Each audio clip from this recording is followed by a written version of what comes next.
بسم الله الرحمن الرحيم رب اشرح لي صدري ويسر لي أمري واحلل عقدة من لساني يفقه قولي.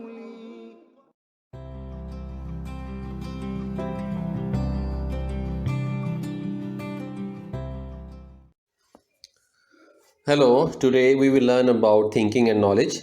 We will cover several related topics in this lecture.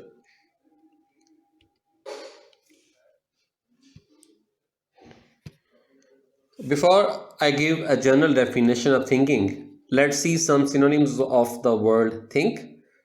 Repeat these words after me and think about these words. What does it mean? You actually know these words already. To recall, to ponder, to reflect, to imagine, to meditate, to concentrate, to visualize. So, all these words are used for thinking. Now, let's see some of the sentences. When you have a particular mental attitude or approach, its example could be he thought like a general. When you take into account or consideration on deciding on something, deciding upon something or some action, you say you can live how you like, but there is the children to think about. And when you call to mind something, lemon thyme is a natural pair with any chicken dish you can think of. And when you consider the possibility or advantages of a course of action, for example, you say he was thinking of becoming a zoologist. And when you have sufficient foresight or awareness to do something, its example could be I had not thought to warn Rachel about him. And when you imagine or expect an actual possible situation, you say, think of being paid a salary to hunt big game. And when you imagine what it would be like to be in any position or in a role, you can say, she tried to think herself into the part of Peter's fiancé. So these are some of the sentences that show you how the word think is used in different ways in these sentences. I am sure you understand what these sentences mean, and by now you have an idea what is thinking. It is diverse, it is complex, it is multidimensional, and it is a primary function of our brain. Moreover, it can be powerful enough to create new behavior, to modify already learned behavior, and even to eliminate some of the behaviors. Also, thinking has its primary role in learning. Thinking is about recalling memories, comparing new and old information, assimilating and accommodating information that you have already learned in previous lectures, and encoding information, you have also learned about it, and changing and organizing information using concepts, symbols, and language. So, a general definition of thinking in psychology is thinking is the mental process to form psychological association and models of the world. Thinking is to manipulate information by conceptualization, reasoning, decision making, problem solving, criticizing, and engaging in creativity. Let's see generally how many ways we can think about something. In this picture, Kelly thinks about going to school, and in picture 1, she thinks about factual situation, that is, what is actually available to go to school. In picture 2, from left to right, she thinks about other options that may be available, and she can choose as she likes or as she feels more comfortable with. And in picture 3, she does not think about anything available as fact or as options. Instead, she is creating her own thought world. She think about other idea. She can have some creative thinking to explore more that does not seem apparently available as a fact or option. So, in general, there are three types of thinking we usually engage ourselves. Convergent thinking or convergent thinking is to use the available facts to find the best single solution. We use convergent thinking to find one solution for a problem or a task.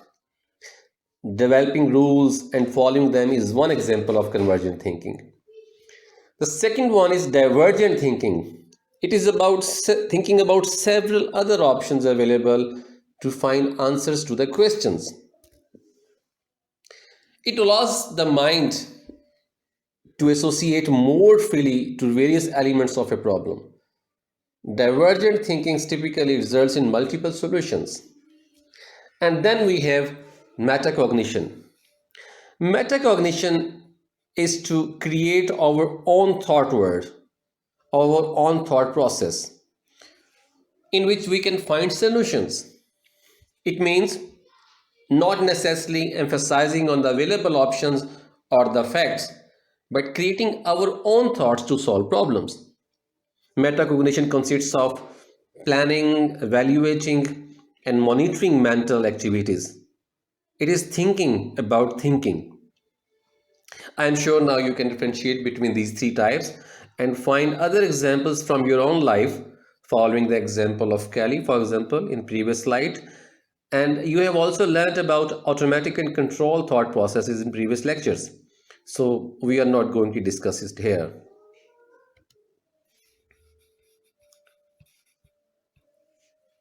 Okay, now we will learn something about basic units of thinking. Language, that is words and symbols, verbal or non-verbal language, it's one unit of thinking. And we will study about language in another chapter. Image is a visual thinking, the thinking that you can visualize because it has picture-like qualities, icons, and the concept and other unit of the thinking is the idea that represents events, subjects, group of subjects, a series of events, etc. I hope you remember the class activity that we did while studying schema. We tried to visualize a story by looking at a palm tree. Let us recall that lecture a little bit, and that will help you to connect to the concept and image. But before proceeding further, let me give you an idea of the word concept and some of its types. We will see some of the basic but much needed information about the concept. The concept is a piece of information or knowledge. For example, the concept of a cat includes knowledge of its biological appearance, its physical appearance, the behavior, and its relation to the human lifestyles. There are three major types of concepts. One is conjunctive concepts. They are the and concept that gives meaning when they are logically connected with the and operator. For example, a bird must have two wings and a beak. So the concept of word is not complete unless you use the and for two wings and a beak. So if even one of these will be missing, you will miss the word concept, the word bird or the concept of the bird. The other type is relational concepts. It is about classifying objects on the basis of their relationships, such as sister. So who is a sister? Sister is a woman? No. We cannot understand the concept of sister unless we see it in a relationship with others. So the sister is a woman or a girl in relation to other daughters and sons of the same parents. right? So you see, the concept of sister cannot be received as a concept unless it is not relational. Then we have disjunctive. Disjunctive concepts are either or concepts.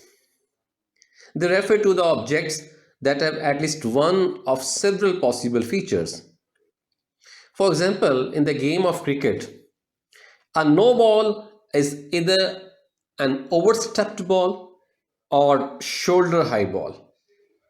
So, any ball in the game of cricket, if it is overstepped, it will fall in the category of no ball.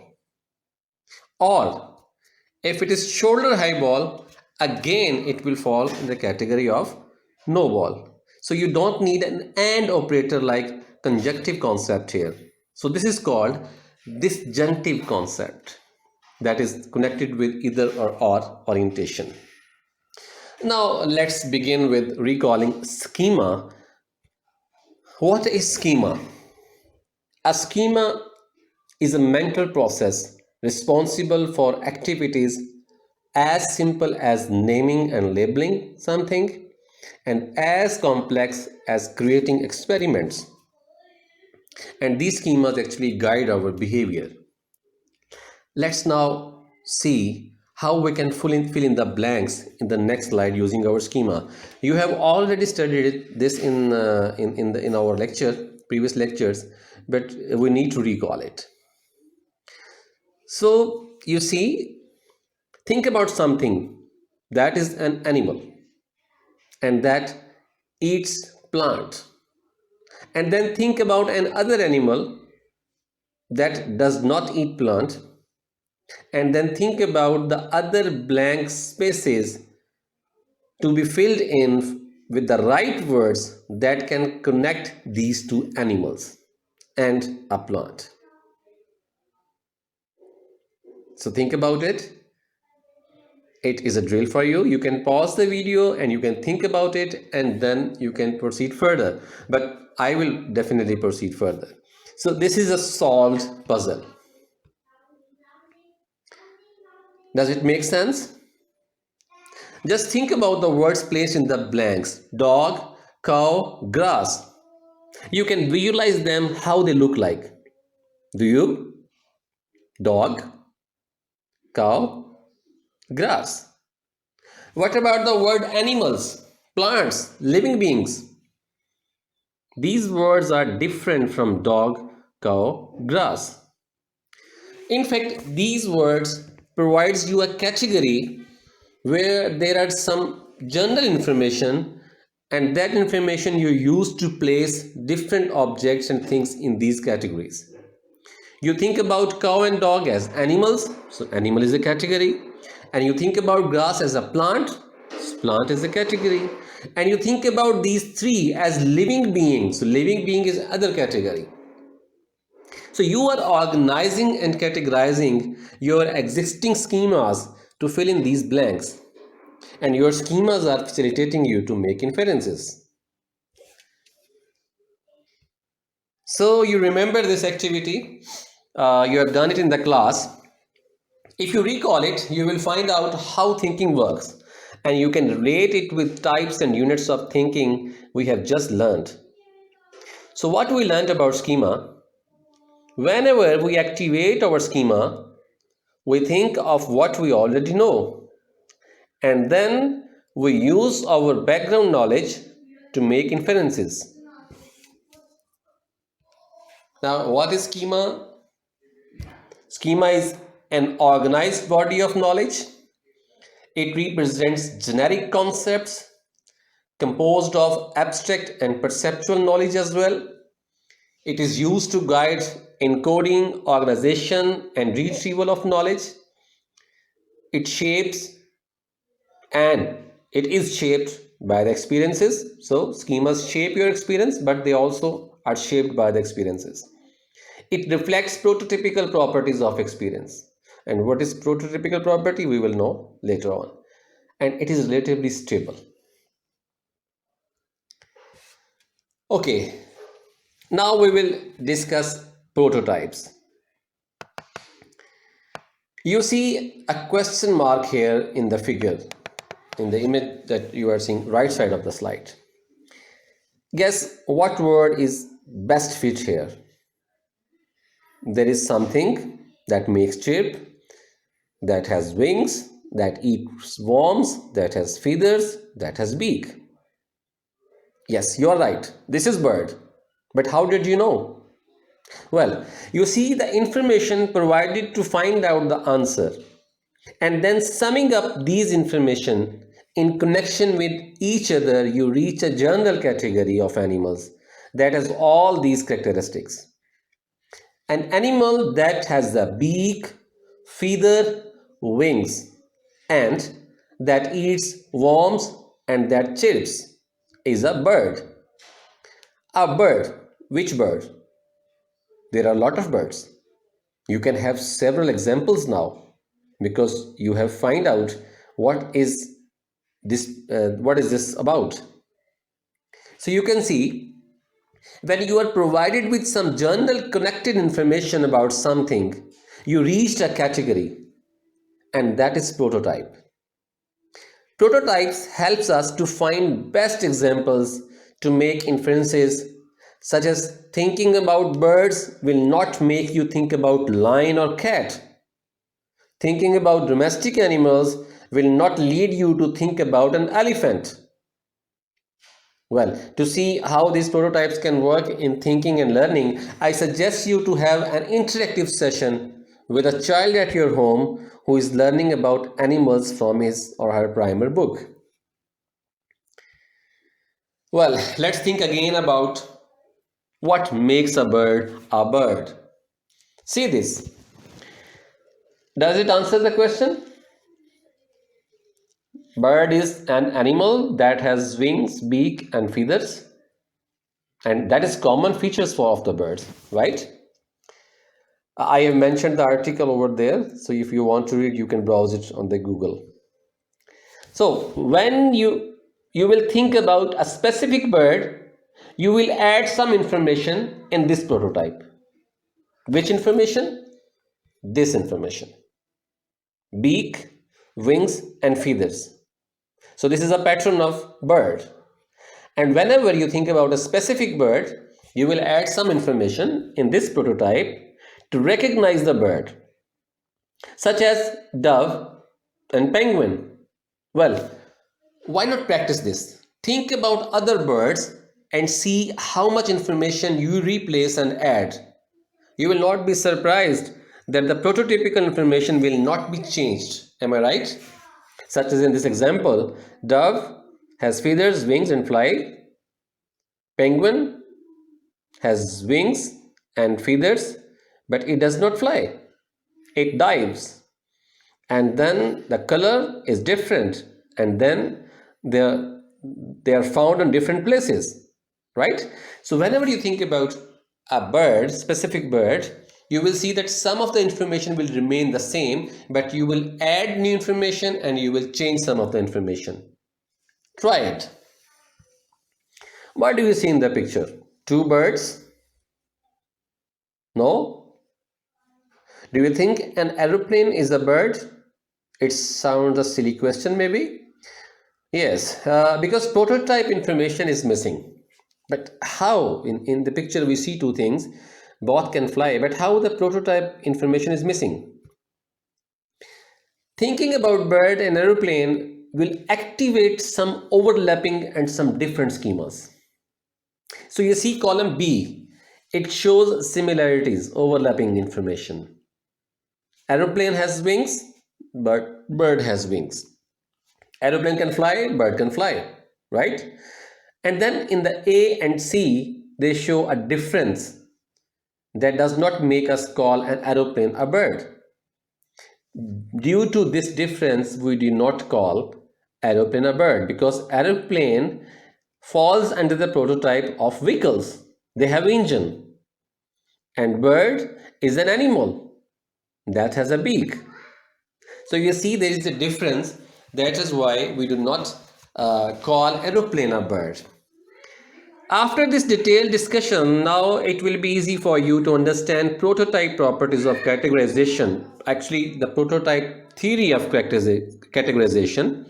Well, I hope you know that by categorization, we mean the process by which things are placed into groups called categories. Okay, now let's see the prototype approach to categorization or the prototype theory to categorization. According to the prototype approach to categorization, membership in a category is determined by comparing the object to a prototype that represents the category. And you have already seen what is a prototype. High prototypicality means that a category member is closely resembling with the category prototype. Whereas low prototypicality means that the category member does not closely resemble to typical member of the category. Roche quantified this idea by presenting participants with a category title such as a bird or furniture. These were two categories, and was a list of about 50 members of the categories. The participants' task was to rate the extent to which each member represented the category title on a 7-point scale, with a rating from 1 meaning that the member is very good example of the category of the prototype, and the rating of 7 means the member fits poorly within the category, or the member is not a member at all of the category. So you can see in the findings on the right side of the slide that sparrow has high prototypicality or family resemblance with the prototype bird, because whenever the participants see sparrow, they mentioned it as number 1. That is, it is very close to the prototypical prototype of bird. And then moving towards low prototypicality, you will find bat that has low prototypicality with the prototype bird. This ability to judge highly prototypical objects more rapidly and more quickly is called the typicality effect.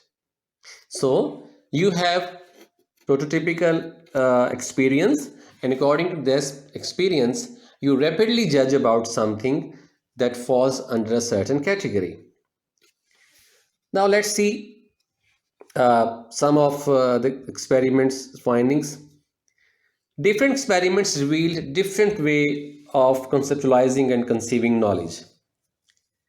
The table that you see shows some interesting findings.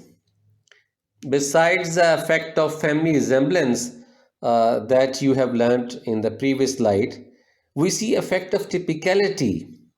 In a true-false statement experiment, you have to see your book for details, but in a true-false statement experiment, participants reacted rapidly when they see the statement with high prototypicality, and their reaction time was slow for low prototypical items. For example, for the statement, a sparrow is a bird, reaction time was fast. Yes, it is a bird. Whereas a penguin is a bird, reaction time was slow because of its low prototypicality. Similarly, while listing the names, participants listed the high prototypical names first in the list. Sorry. It also shows the reason for faster reaction time and typicality. The high prototypical names were quickly recalled. For example, try it yourself.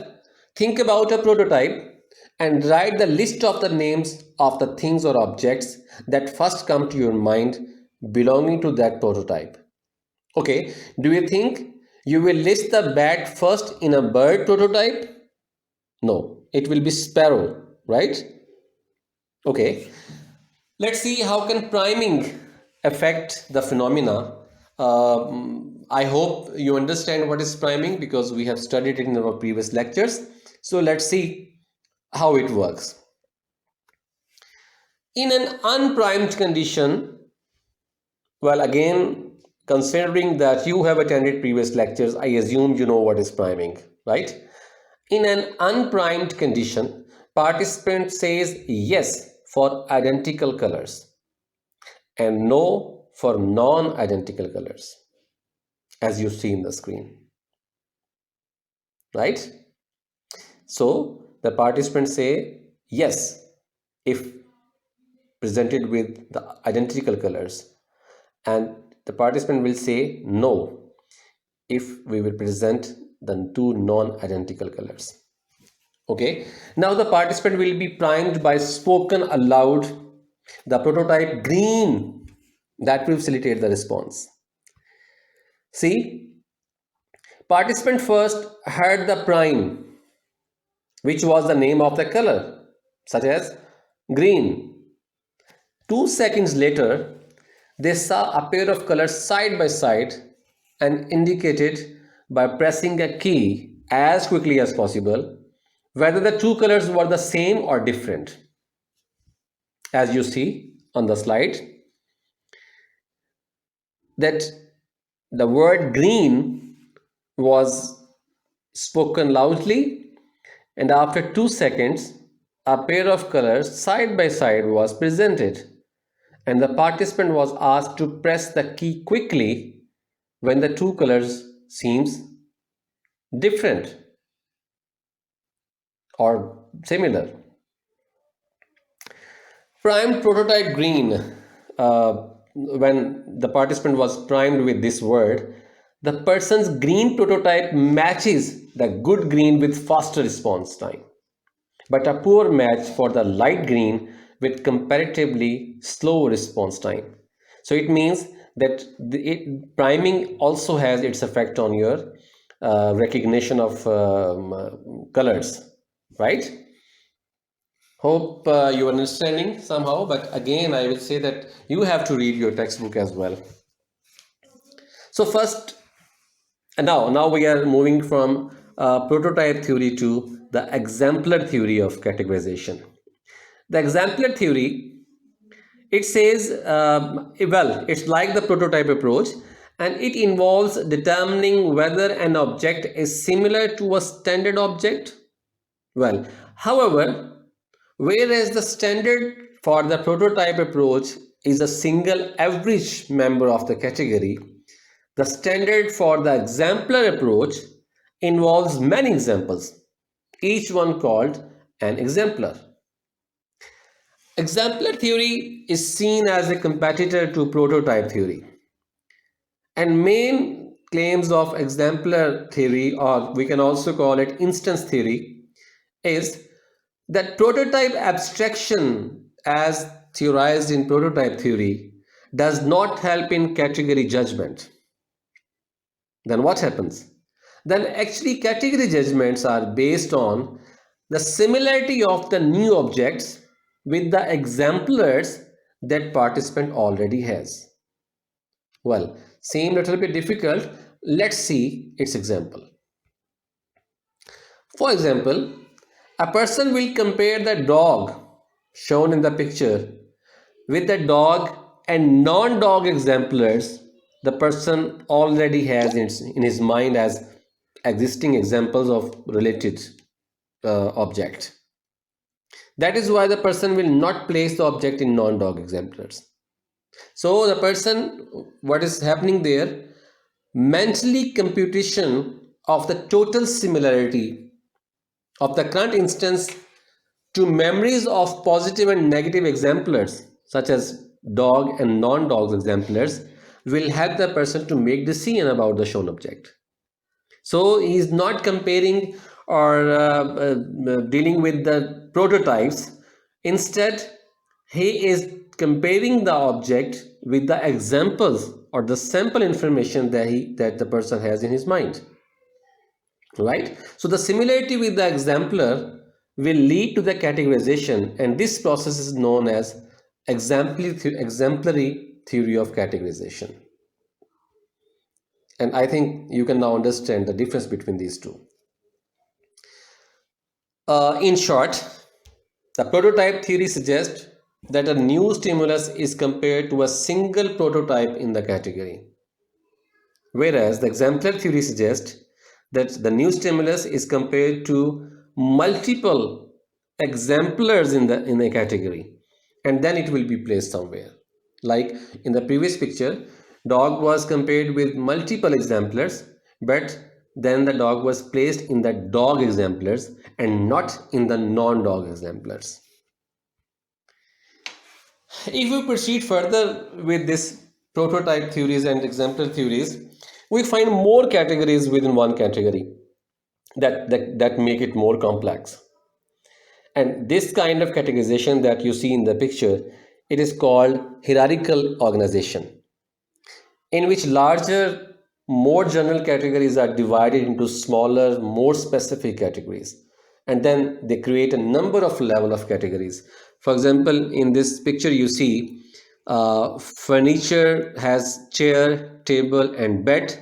And then in bed, you see single and double bed. In table, you see kitchen and dining room table, chair, kitchen chair, and dining room chair.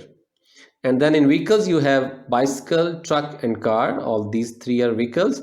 But car, Ford, Chevy, and truck, pickup or van, bicycle, road or trail. Okay? Okay. So you have a global superordinate category, and then you have basic categories, and then you have subordinate or specific categories. So this organization of categories is called hierarchical organization, and that make the categories more complex. And even the more complex, you see in the picture, Collins and Quillins, they proposed a hierarchical model of semantic network that shows a complex picture of interconnected concepts. Concepts are indicated by colors. Properties of concepts are indicated at the nodes for each concept. Additional properties of a concept can be determined by moving up the network along the lines connecting the concepts.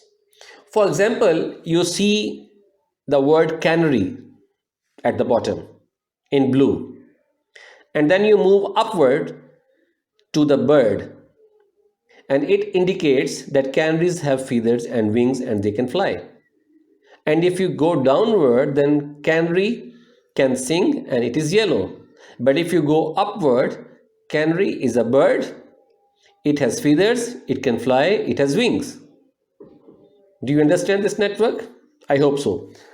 Another interesting aspect of this theory is spreading activation. Spreading activation is activity that spreads out along any link that is connected to an activated node.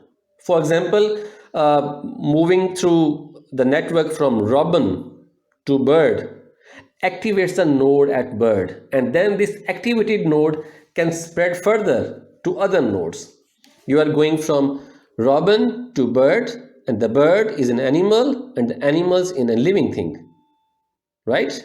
So this is called spreading activation.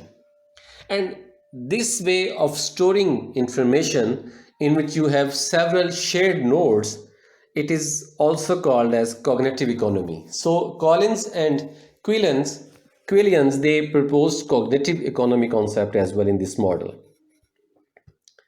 Another model that Collins and Loftus proposed, this model is also called personal experience effects networks.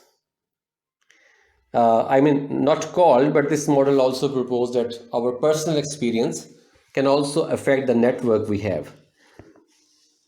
So Collins and Loftus proposed a model, and that resulted in networks like the one in this slide, in which concepts that are more closely related are connected by shorter lines. The concepts that are more closely related, they are connected by shorter lines. For example, the network shown in this slide indicates that vehicle, on the left side picture, please, the vehicle is connected to car, right? Is connected to car, you see, okay, and then truck and the bus, and it is connected by short links. because these are closely related concepts. You can say high prototypical concepts. But then vehicle is connected to fire engine and ambulance with longer links. It means they are less or low typical prototypical vehicles than the car, truck, or bus. Did you find that? Yes. These shorter links predict faster reaction time for the more typical vehicles. So that is why the more typical vehicles comes faster in the mind as compared to the low typical vehicles. However, it also shows, as suggested, that personal experience can affect the network. It also shows that two different people may have differently connected network, and they can inform about the difference of reaction time for one particular item or object in a network differently. Again, please read book, chapter, and see criticism on these models. Well, this is all for now. Please read the relevant text in the chapter 9, the knowledge, and I'm expecting that in next class you will have some food for thoughts. Thank you very much.